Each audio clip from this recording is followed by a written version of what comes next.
आज हंसते हंसते कन्हैया जी सो रहे पालने में।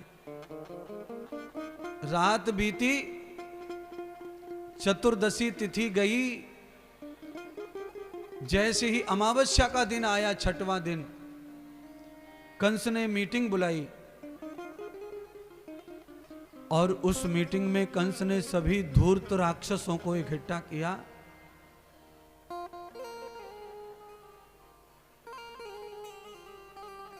और आदेश कर दिया कि मेरे मारने वाला जो बालक है वो इन्हीं 14 दिनों में पैदा हुआ है, कृष्ण पक्ष में। वो बालक कौन सा होगा, कैसे पता चले?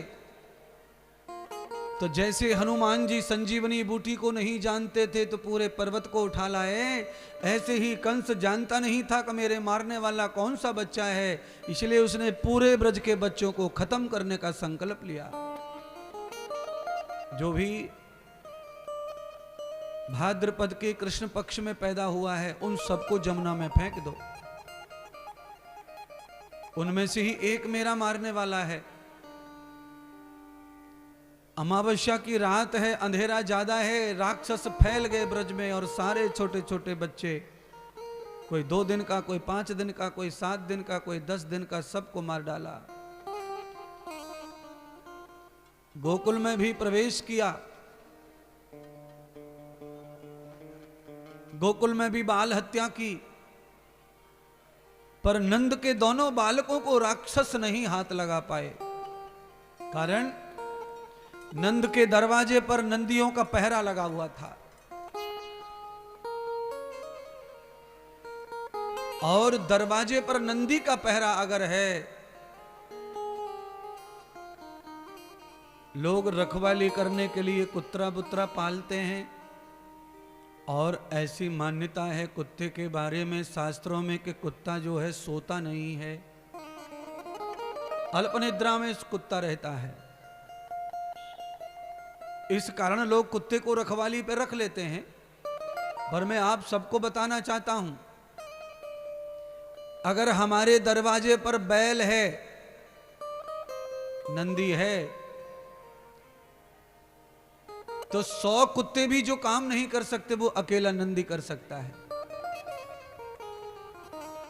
इसलिए महादेव ने अपने द्वार पर नंदी को चौकीदार बनाया हुआ है और वो यही संदेश देते हैं कि बैल नंदी के रूप में, ब्रह्मचारी के रूप में दरवाजे पर आता है, रहता है, रात्रिवास करता है, तो अपने घर की सुरक्षा पूरी है। और आज भागवत में यह सिद्ध हो गया। जिनके घर पर नंदी का रखवाल पहरा नहीं था वहां बच्चों को मार दिया गया और जहां नंदी का पहरा था वहां दोनों बच्चे सुरक्षित। कंस को सूचना दी, महाराज ब्रज के सभी बच्चे मार दिए पर 2 बच्चे नहीं मारे गए। नंद बाबा के घर में जिन बालकों का जन्म हुआ है उन बच्चों को हम मार नहीं पाए। दूसरा यह भी था कि नंद बाबा सबके प्यारे थे।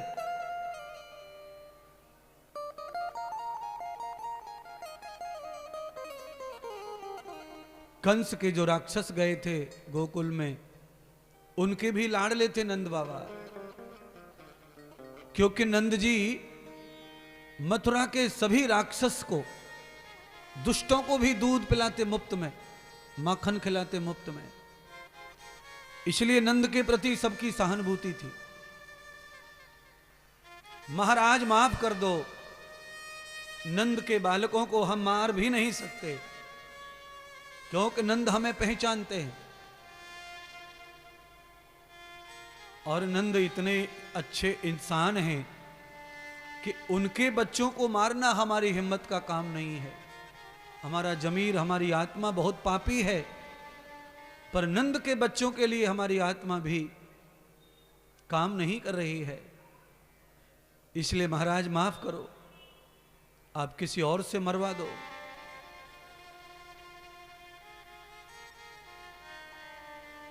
इतनी ही देर में लीला हो गई कि एक महिला जिसका नाम पूतना है भागवत में, वो आ गई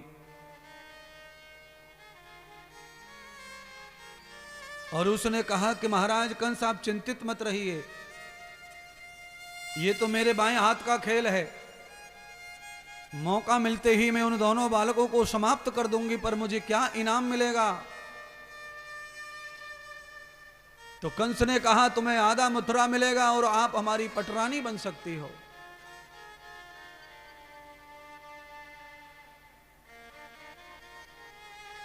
लालच में आ गई महिला।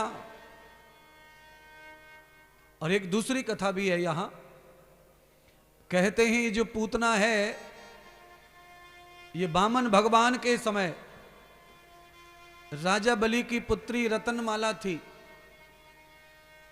और इसने अपने पिता का 3 पग में सारा संपत्ति को हरण करते देखा वामन भगवान को, तो ये वामन की दुश्मन हो गई थी और ये विष्णु को मारने के लिए बार बार जन्म ले रही थी, पर इस बार उसे मौका मिला। तो वामन भगवान के अवतार का बदला लेने के लिए भी पूतना ने कृष्ण को मारने का षड्यंत्र किया था। ऐसी भी कथा पूतना की बताई जाती है। आज यशोदा मैया ने पूरे गांव में ढोल पिटवाया और घोषणा करवाई, सब गोपियां आज मेरे घर आए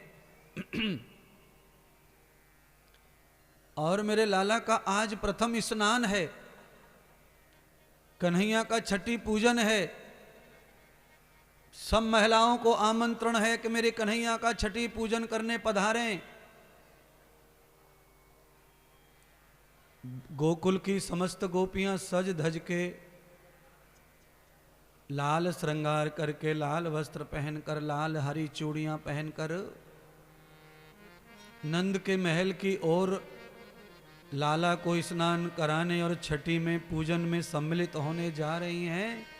उसी टोल में, उसी मंडली में पूतना भी गोपी का भेष बनाकर प्रवेश हो गई और यशोदा के महल तक पहुंच गई। पूतना भेष बदलकर पहुंची, भाव नहीं बदला। पूतना ऊपर से गोपी बन गई,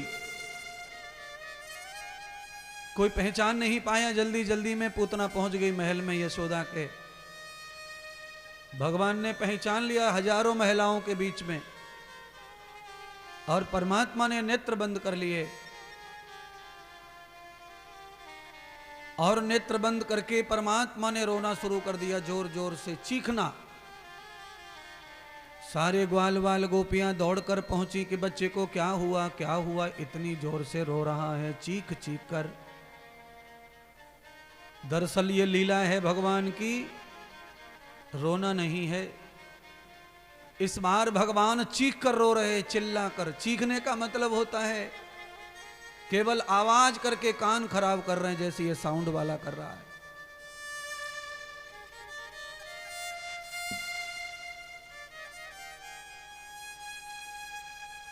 सब गोपियां दौड़ी,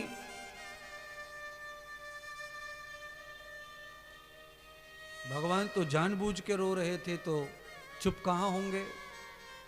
और रोए और रोए और रोए, ये गोपी वो गोपी, ये गोपी वो गोपी, सब गोद में लिए में।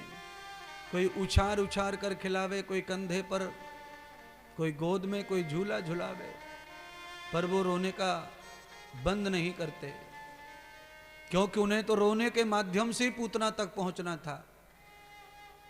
पूतना आगे बढ़ी, उसने कहा लाओ मेरी गोद में दो बच्चे को, अभी सो जाएगा, शांत हो जाएगा, क्योंकि मैं देवलोक से आई हूं, मेरे आंचल में अमृत है। यशोदा मैया को तो अपने लाला को चुप करना था, तो दे दिया पूतना की गोद में।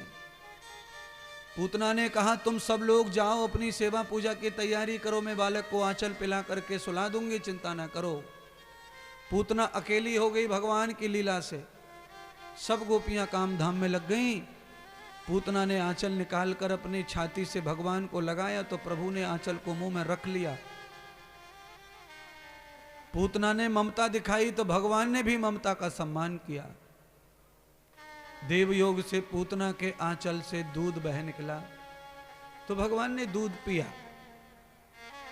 पूतना को लगा कि ये क्या हो रहा है, मेरे आंचल से दूध कैसे आया, मैं तो जहर भर के लाई थी। कंस को पता चल गया तो वो मुझे मार डालेगा, मैं इसे मारने आई हूं, अपना बदला लेने आई हूं, ये क्या हो गया। जैसे ही पूतना ने देखा और पूतना का भाव और विचार बदला, जहर में परिवर्तित हो गया दूध, जहर उगलने लगी। भगवान ने जहर को जो है पीना बंद कर दिया, आंचल को कस के पकड़ लिया हाथ से, पूतना भाग ना जाए। तभी भगवान ने शंकर भगवान का आह्वान किया, हे भोलेनाथ, हे शिव, विषपान करने वाले पधारो। परसों हम तुम्हारे लिए रो रो कर आए थे दर्शन देने, आज तुम हमारे लिए आओ प्राण बचाने। तो शंकर भगवान पधार गए और भगवान की आज्ञा से शंकर भगवान ने पूतना का कल्याण कर दिया। दुष्ट राक्षसी का भी भगवान ने वध नहीं किया, कल्याण किया। क्योंकि भगवान को एक क्षण, एक पल के लिए भी पूतना ने पुत्र के रूप में गोद में लिया, आंचल पिलाया तो दूध पिला दिया, दूध बन गया था।